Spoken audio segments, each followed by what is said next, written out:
Antik dünyanın o ağır, tütsü kokulu havasını hayal etmeni istiyorum. Milattan önce 6. yüzyıldayız. Delfoy Tapınağı'nın o loş, devasa taş koridorlarında yürüyorsun. Etrafta herhalde dünyanın dört bir yanından gelmiş krallar, elçiler, zengin tüccarlar falan var. O yorgun gezginler hepsi o gergin sessizlik içinde tanrıların fısıltısını duymayı bekliyor. O fısıltıların, kehanetlerin havada uçuştuğu yerde dönemin en kibirli sorusu patlıyor birden. Dünyada benden daha bilge biri var mı? Yani bu soruyu soran kişi aslında bir cevap aramıyor. Zekasından o kadar emin ki sadece isminin onaylanmasını bekliyor. Beklenen o ihtişamlı onay yerine Pitria'nın dudaklarından dökülen yanıt tapınağın sessizliğini buz gibi kesiyor. Kahinin o şok edici sözleri yankılanıyor duvarlarda. Kanay'da Misan adında bir Oiteli doğdu, bu adamın senden daha uyanık bir kafası var. O anki yüz ifadesini görmek isterdim o soruyu soranın. Ne bir kral, ne bir filozof. Haritada yerini bile bulamayacağım bir köyden tamamen gizemli bir isim. Kenayili Mison. Bir tiran oğlu iken, gücü, serveti elinin tersiyle itip, sabanının başında yaşamayı seçen o adam. Kimsenin duymadığı bir dağ köyünde ömrünü geçirip dünyanın en büyük bilgisi ilan edilen adamı konuşacağız bugün. Yedi bilgenin o en gölgede kalmış üyesini o tozlu metinlerden kazıyıp çıkaracağız. Burada asıl büyüleyici olan şey, Mison'un kimliği etrafındaki o devasa, aşılmaz sis perdesi.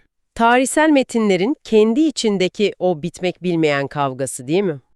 Kahine bu soruyu kimin sorduğu bile antik kaynaklarda tam bir karmaşa. Kimi kaynaklar bu soruyu soran kişinin ünlü İskitli gezgin Anaharsis olduğunu yazar. Başka bir kayda bakıyorsun, soruyu soranın meşhur Spartalı Hilon olduğunu iddia ediyor. Hatta Diogenes Laertios kendi metninde bile bu iki ismi birbirine karıştıracak kadar işin içinden çıkamaz. Sadece soruyu soran kişi de değil, Mison'un memleketi konusunda da inanılmaz bir belirsizlik var. Kenehçileri köyünden mi, Girit'teki Etia'dan mı yoksa Arkadya'dan mı? Bu çelişkiler aslında tarihi araştırmanın doğası. Herkes bu ideal bilgeyi bir şekilde kendi topraklarına çekmek, kendi kültürüne mal etmek istiyor sanırım. O yabanıl bilgeyi herkes sahiplenmek istiyor. İşin özü bu. Kahinin bu tokadı andıran cevabından sonra o soruyu soran kişi Anaharsis ya da Hilon her kimse yollara düşüyor, kendisinden daha bilge olduğu söylenen bu efsanevi adamı bulmak için. Adamın beklentisini düşünsene. Devasa bir agora, yüzlerce öğrenci, belki altından yapılma bir saray falan bekliyor. Ama onu bulduğu yer yazın o kavurucu sıcağında kendi küçük tarlası oluyor. Mison, yaz ortasında, toprağın taş gibi olduğu o kurak mevsimde sabanına kayış takmakla, onu onarmakla meşgul. Ziyaretçinin o büyük şaşkınlıkla kurduğu cümleyi tam burada hatırlamak lazım. Şimdi saban zamanı değil ki mi son? Beklentinin ve katı gerçekliğin çarpıştığı devasa an tam da burası işte. Mison, başını o güneşin altında kaldırır ve o sarsıcı yanıtı verir. Elbette, şimdi hazırlanma zamanı. Ziyaretçi o an neye uğradığını şaşırdı muhtemelen. Çünkü bu sıradan bir çiftçi sohbeti değil. Antik Yunanca'da properites denen o son derece özel kavrama geliyoruz burada. Sadece pratik bir zekayı ifade etmez bu kelime. Ahlaki bir sezişi, bilge yürekliliği temsil ediyor hani. Mison'un o üstünlüğü, zihninin bu prapides ile çalışması. Saban anekdotunda da felsefe tarihinin en önemli kavramlarından birinin Kairos'un ete kemiğe bürünmüş halini görüyoruz. Kronolojik. Saat tiktakları gibi akan zaman kronostur. Kairos ise doğru zamanlama, eyleme hazırlık evresi veya o kritik fırsat anı demektir. Antik dünyada bilgelik genellikle boş zaman, bir lüks olarak görülürdü sonuçta. Agoralarda şarap içip tartışmak aristokratik bir ayrıcalıktı. Ama Mison için bilgelik, toprağın acımasız gerçekliğine karşı alınan pratik bir eylem halidir. Hazırlık, bilgeliğin sahada ter dökmesidir diyorsun. Felsefe onun için boş zaman aktivitesi değil, doğayla uyumlanmanın ve hayatta kalmanın ta kendisidir. Bu vizyonu dinleyicimizin şu an yaşadığı modern dünyaya taşıyalım. Yaz ortasında saban tamir eden bu adamın zihniyeti aslında bize hiç yabancı değil. Nasıl yani? Şöyle hayal et. Kriz falan yokken arka planda sessizce güvenlik kodları yazan, sistem açıklarını kapatan bir siber güvenlik uzmanını düşün. Veya sahneye çıkmasına aylar varken boş ve karanlık bir tiyatro salonunda kendi kendine replik çalışan bir tiyatrocuyu gözün önüne getir. Dışarıdan bakan biri şimdi oyun zamanı değil ki diyebilir. Ama Milson sana yüzyıllar ötesinden fısıldıyor, hazırlık eylemin ta kendisidir. Kış geldiğinde saban tamir etmeye vaktin olmayacak. Sadece toprağı yarmak zorundasın o an. Bu muazzam eylem odaklı bilgelik, kaynakların bize sunduğu bir başka detayla birleşince çok daha dramatikleşiyor.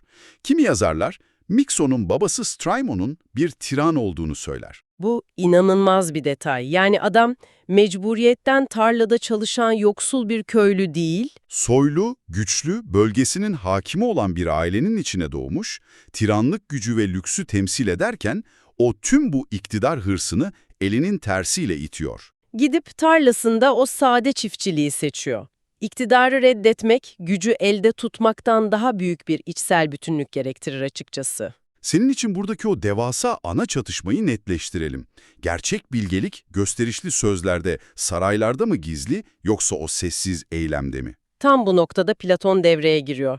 Meşhur Protagoras diyaloğunda felsefe tarihi için devrimsel bir hamle yapıyor. 7 bilge listesinden dönemin en kudretli isimlerinden birini, Korintos tiranı Periandros'u tekmeleyip atıyor. Ve o koltuğa bu münzevi çiftçiyi Senail'i Mison'a oturtuyor. Peki neden böyle yıkıcı bir şeye ihtiyaç duyuyor sence? Platon'un hamlesi, siyasi gücün doğasına atılmış derin bir çentik aslında.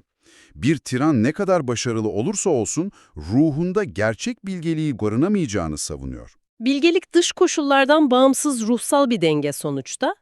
Tiranlık ise sürekli bir baskı saplantısı. Platon, Mison figürüyle bilgeliğin en saf halinin o iktidar oyunlarından yalıtılmış bir ruhta bulunabileceğini gösteriyor. Tiranın kanlı gücüne karşı çiftçinin sessiz bütünlüğü. Bu tablo bana biraz fazla romantize edilmiş geliyor. Herodot gibi dev bir tarihçi var. Ciltler dolusu tarih yazıyor, dünyayı savaşları anlatıyor ama Mison'dan tek kelime bile bahsetmiyor. Bu çok yaygın bir eleştiri. İnsanlardan kaçarak, bir köyde saklanarak, hiçbir devlet krizine elini sürmeden dünyanın en bilgesi unvanını taşımak biraz kolaya kaçmak değil mi? Toplumsal sorumluluktan kaçmak hani. Bunu daha büyük resimle birleştirirsek, Herodot'un neden ona kör kaldığını çok daha iyi anlarız. Herodot, büyük imparatorlukların meydan muharebelerinin tarihçisidir. Büyük olayların peşinde koşuyor yani. O devasa tarih sahnesinde sabanını onaran bir adama yer yoktur. Mikson'un görünmezliği onun felsefesinin en büyük ispatıdır aslında. O, siyasetin yozlaştırıcı gürültüsünden bilinçli olarak çekiliyor. Diğer antik yazarlar da Mikson'un bu sisteme entegre olmama halini sindirmekte zorlanıyor zaten. Bazı tarihçiler Mikson'u tamamen silip yerine egzotik gezgin Anakharsis'i koyuyor mesela. Plutarkos'un Mikson'a karşı tereddütü ise bambaşka bir sebebe dayanır. Plutarkos'un derdi daha sosyolojikti sanki. Yedi Bilge'nin Şölene adlı eserinde o nezih akşam yemeği sofrasını kurgularken çamurlu elleriyle Mikson'u oraya oturtmak istemiyor. O aristokratik şölene uymayacak kadar yabanıl buluyor onu. O yapay kibarlıkların arasına giremeyecek kadar gerçek buluyor ve diplomatik havayı bozacağından korkuyor. İşte burası gerçekten ilginçleşiyor. Plutarkos'un onun neden çağırmak istemediğini çok iyi anlatan bir anekdot var kaynaklarda. Mikson'un tam bir insan sevmez olduğuna dair olan hikaye, Aristoksenos'un aktardığı kadarıyla Misson bir gün Sparta'da bazı kaynaklara göre ıssız bir vadide tek başına kahkahalarla gülerken görülüyor. yaklaşan biri de çok haklı bir soru soruyor adama. Etrafında kimsecikler yokken neden gülüyorsun? Misson'un cevabı balyoz gibi iniyor. İşte tam da bu yüzden. O kahkahanın arkasındaki felsefi ağırlığı es geçmemek lazım. Sadece huysuz bir ihtiyarın yalnızlığı değil, İnsanların o sahte kalabalığının eksikliği onun en büyük neşe kaynağı oluyor. Mison'un dünyayı anlama biçimiyle, epistemolojik devrimiyle doğrudan bağlantılı. O ıssız vadideki kahkaha, kitlelerin yapay tartışmalarına duyulan devasa bir felsefi duruş. Bu felsefeyi özetleyen o muazzam ilkeye bakalım, sözleri eylemlerde aramak gerekir. Veya uzun haliyle, Gerçekleri argümanların ışığında değil, Argümanları gerçeklerin ışığında incelemeliyiz. Çünkü gerçekler argümanlara uysun diye var edilmemiştir, argümanlar gerçeklere uysun diye oluşturulmuştur. Sözlerin oyunlarına karşı çekilmiş en sert kılıç bu resmen. İnsanların kendi yalan dünyalarını inşa edip inanmalarına gülüyor adam. Tüm bu antik tartışmalar bugün senin için ne anlama geliyor? Günümüze dönelim. Dinleyicimiz sosyal medyada ekranı kaydırırken veya şirket toplantılarında sürekli konuşan insanlara bir baksın.